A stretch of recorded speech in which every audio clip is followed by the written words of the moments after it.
सुनस ए दुनिया हम देसी बिहारी, स्टाइल हमरा अलग ना लागे उधारी। गमछा कंधा पे आँख में आग, एंट्री होत ही मच जाला दिमाग। गली से निकल के स्टेज पे छाई, मेहनत के दम पे पहचान बनाई। ना फेक लाइफ ना शो ऑफ भारी, दिल से साफ हम देसी बिहारी। हम देसी बिहारी बॉय हो, सबसे अलग हमार स्टाइल हो। माइक उठाई तो आग लगाई, पूरा क्राउड बोले जनता उबाब हो।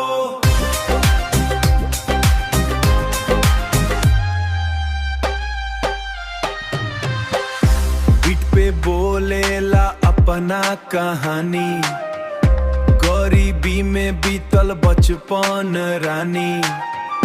आज भी याद बा ऊ पुरान दिन, छोट घरिया में देखनी ड्रीम। पटना सिटी से दिल्ली तक नाम, रैप सुन के लोग करे सलाम। एटीट्यूड हाई बाकिर दिल नरम, दोस्ती खातिर जानो धर्म।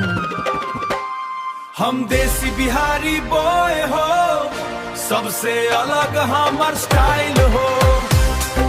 माइक उठाई तो आग लगाई, पूरा क्राउड बोले जनता उबाब हो।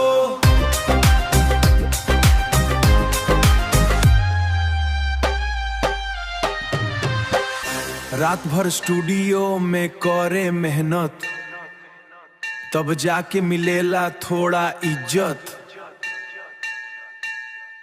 हेटर लोग बस जलते रहेला, हेटर लोग बस जलते रहेला। बिहारी बॉय आगे बढ़ते रहेला।